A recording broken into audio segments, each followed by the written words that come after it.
पीछे लोगों को दिक्कत हो रही है।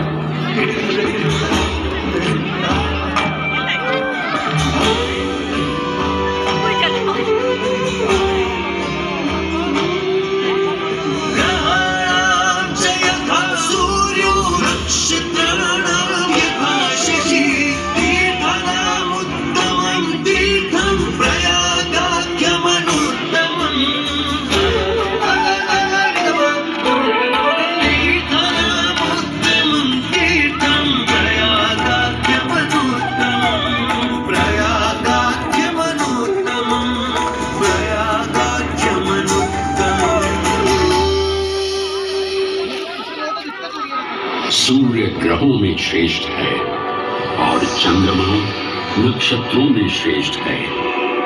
उसी प्रकार प्रयाग सभी तीर्थों में सर्वश्रेष्ठ है। पद्म पुराण में वर्णित ये श्लोक जिस तरह प्रयाग की विशेषता को दर्शाता है, उसी तरह इस पावन क्षेत्र का गुणगान करने वाली अनेक पौराणिक कथाएं, किंवदंतियां एवं कहानियां आज भी जनमानस में प्रचलित हैं। ऐसी ही एक पौराणिक कथा है जो भगवान ब्रह्मा को प्रयाग से जोड़ती है।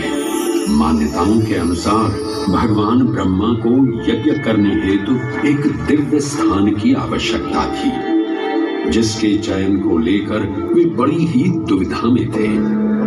अपनी दुविधा के निवारण हेतु भगवान ब्रह्मा नागों के देवता महाराज शेषनाग के यहाँ पहुंचे और उनसे कहा, हे आदिशेष, मैं यज्ञ करने हेतु इस सृष्टि में एक ऐसा स्थान ढूंढ रहा हूं जो दिव्यता और पवित्रता की दृष्टि से सर्वोत्तम हो। क्या आप मुझे ऐसा कोई उपयुक्त स्थान बता सकते हैं जो सभी तीर्थों में सर्वश्रेष्ठ हो? जगत रचयिता को मेरा प्रणाम। भगवान, मैं धन्य हूं कि आपने मुझे इस योग्य समझा। क्यों ना आप स्वयं ही सभी पवित्र स्थानों का मूल्यांकन करें। ऐसा कीजिए, आप तुला के एक पलड़े पर सप्तपुरियों को रखिए और दूसरे पलड़े पर भगवान विष्णु के स्थायी निवास प्रयाग को रखिए, जिसका भार सबसे अधिक आए। मेरे विचार में वही सर्वश्रेष्ठ तीर्थ होगा। इस मूल्यांकन के परिणाम स्वरूप प्रयाग का पलड़ा ही भारी रहा। इस तरह प्रयाग की प्रधानता सिद्ध हुई और तभी से इसे तीर्थों का राजा कहा जाने लगा। आज भी ऐसी मान्यता है कि भगवान ब्रह्मा ने गंगा नदी के पश्चिमी तट पर 10 अश्वमेध यज्ञ संपन्न किए थे। आज उस स्थान को हम दशाश्वमेध घाट के नाम से जानते हैं। भगवान ब्रह्मा के अलावा इंद्रदेव, वरुण देव एवं सोमदेव ने भी प्रयाग क्षेत्र में ही भगवान विष्णु की आराधना करने हेतु यज्ञ किए थे, जिससे उन्हें भी श्री हरि का आशीर्वाद प्राप्त हुआ। प्रयाग शब्द में प्र का अर्थ है प्रकृष्ट और याग का अर्थ होता है यज्ञ। इसीलिए इन दो शब्दों से बना प्रयाग सबसे पवित्र स्थान माना जाता है। प्रयाग ही संसार में एकमात्र ऐसा पावन क्षेत्र है जहां 3 पवित्र नदियों का संगम होता है। इस संगम का भी एक अनूठा महत्व है।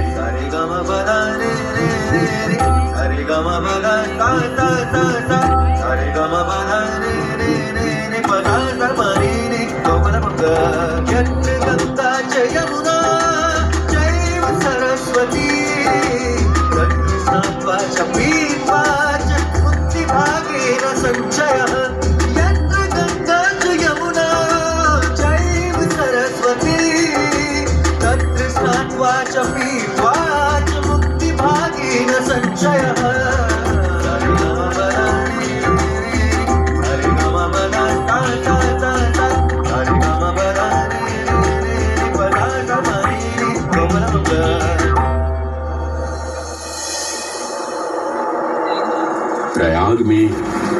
गंगा, यमुना और सरस्वती जैसी 3 सबसे पवित्र और पूजनीय नदियों का दिव्य संगम होता है। इन नदियों के संगम में स्नान करने एवं संगम का जल ग्रहण करने से मनुष्य मुक्ति का अधिकारी बन जाता है और इसमें किंचित भी संदेह नहीं है।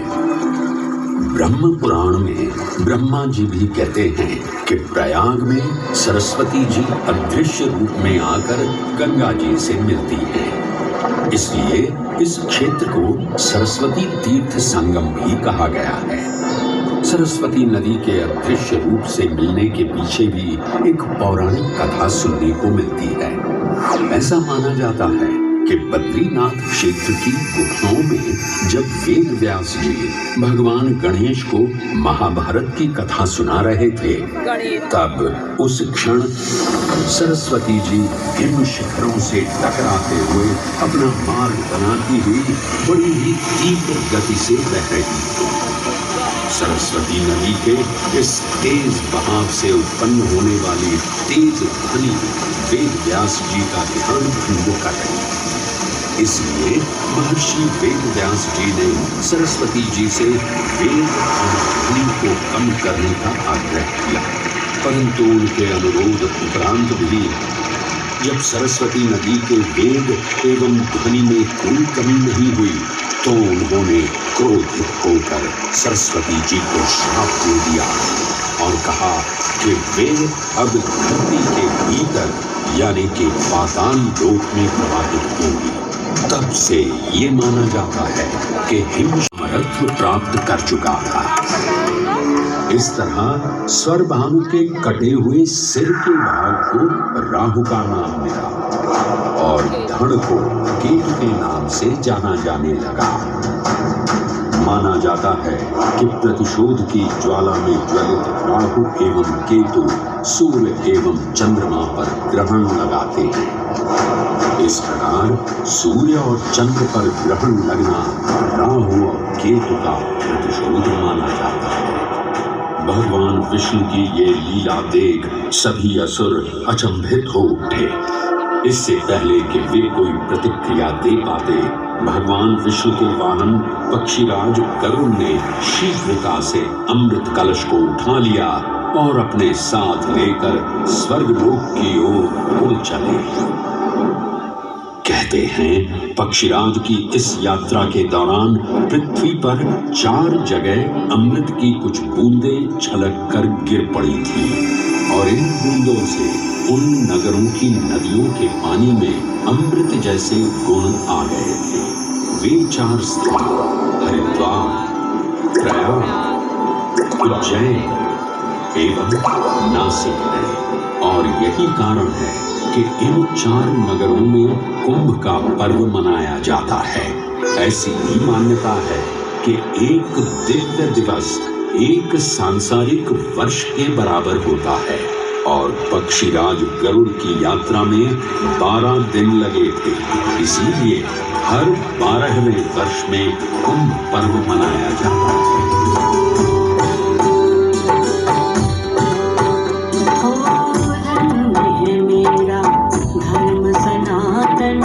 अमृत यहाँ की जलधारा, धन्य है मेरा धर्म सनातन। अमृत यहाँ की जलधारा, भक्त जनों का हुआ समागम, खुशियों का जय जयकारा, खुशियों का जय जयकारा।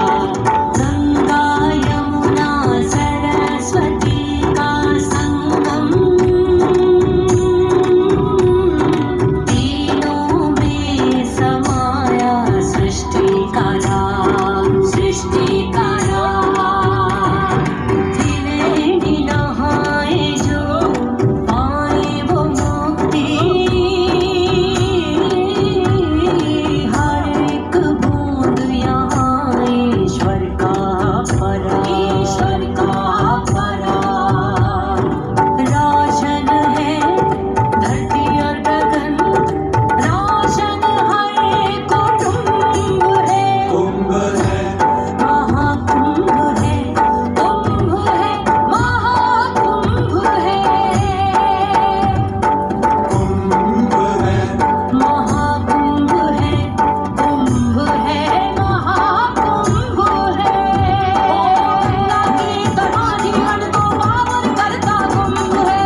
ग्रहों के अनूठे संरेखण से सुनिश्चित होता ये कुंभ महापर्व प्रयाग की भूमि पर उसी नक्षत्र में आयोजित होता है जिस नक्षत्र में यहाँ अमृत की बूंदें गिरी थी। गणनाओं के अनुसार जब बृहस्पति वृषभ राशि में और सूर्य चंद्रमा मकर राशि चक्र में प्रवेश करते हैं तब प्रयागराज में कुंभ पर्व आयोजित किया जाता है। सनातन धर्म की प्राचीनतम धरोहर माना जाने वाला ये कुंभ पर्व भारत ही नहीं बल्कि विश्व भर से आए करोड़ों श्रद्धालुओं का स्वागत करता है। कुंभ पर्व केवल एक पर्व ही नहीं बल्कि एक तीर्थ का अवसर भी है जहां लाखों करोड़ों श्रद्धालु कल्पवास के नियमों का पालन करते हैं। पौष पूर्णिमा से लेकर माघ पूर्णिमा तक चलने वाले कल्पवास के दौरान तीर्थालु सांसारिक सुखों को त्याग कर तपस्वी संतों की तरह कुटिया में रहते हैं। उनकी दिनचर्या ब्रह्म मुहूर्त में गंगा स्नान से शुरू हो संध्या वंदना और भजन कीर्तन जैसे आध्यात्मिक कार्यों के साथ रात्रि तक समाप्त होती है। श्रद्धालु दिन में केवल एक ही बार भोजन ग्रहण कर मानसिक रूप से धैर्य, अहिंसा और भक्ति भाव में लिप्त रहते हैं। ऐसी मान्यता है कि जो कल्पवासी मोक्ष की अभिलाषा लिए कुंभ पर्व में कल्पवास के नियमों का पालन करते हैं उन्हें मोक्ष अवश्य ही प्राप्त होता है। पारंपरिक रूप से इस आध्यात्मिक पर्व की औपचारिक शुरुआत का श्रेय 8वीं शताब्दी के हिंदू दार्शनिक और संत आदि शंकराचार्य को दिया जाता है। उन्होंने न केवल 4 पवित्र मठों पुरी, श्रृंगेरी, द्वारका और बद्रीनाथ की स्थापना की थी बल्कि सन्यासी परंपरा को जीवित रखने हेतु 10 नाम सन्यासी व्यवस्था का गठन भी किया था जिसके अंतर्गत निर्माणी, अटल, निरंजनी, आनंद, जूना, आवाहन और अग्निसात नामक 7 अखाड़े निर्मित हुए। आदि शंकराचार्य का उद्देश्य शास्त्रों के ज्ञान को आपस में साझा कर सनातन भाइयों को कई महत्वपूर्ण धर्मोपदेश भी दिए। बौद्ध धर्म से अगर जैन परंपरा की ओर चले तो ऐसी मान्यताएं आज भी प्रचलित हैं कि प्राचीन तीर्थंकर ऋषभदेव ने भी वत्स देश में ही ज्ञान प्राप्त किया था। इसके अलावा छठे जैन तीर्थंकर पद्म प्रभु का जन्म इक्ष्वाकु वंश में राजा श्रीधर और रानी सुसीमा देवी के घर कौशाम्बी में ही हुआ था। यहाँ तक कि मगध सम्राट अशोक ने भी अपनी शाही देखभाल के लिए इसे अपनी उपराजधानी बनाया था। तथ्यों को टटोलें तो अशोक की लाट आज भी इस क्षेत्र में देखने को मिलती है। धार्मिक विविधता से परिपूर्ण प्रयाग क्षेत्र एक ऐसा अनूठा क्षेत्र है जहां ज्ञान का प्रकाश फैलाने सिख गुरु भी पधारे हैं। प्रयागराज के अहियापुर में स्थित गुरुद्वारा पक्की संगत साहिब इसी की एक बेजोड़ निशानी है।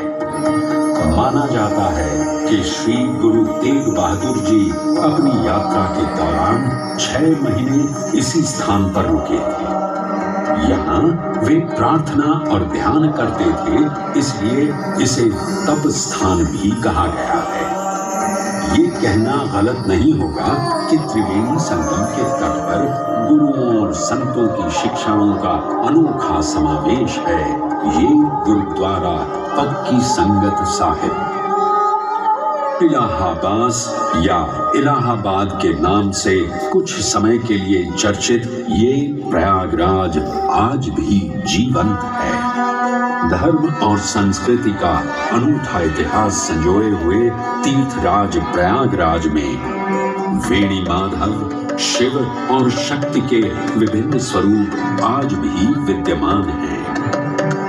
जो इस पावन क्षेत्र को अद्वितीय बनाते हैं। प्रयागराज की इतनी विशाल पृष्ठभूमि समझने के बाद लगता है कि ये कहना कभी गलत नहीं होगा कि प्रयागराज सिर्फ एक शहर नहीं बल्कि अपने अंदर दैवीयता, विविधता और धार्मिकता को संजोए हमारा पूर्ण गौरवशाली इतिहास है।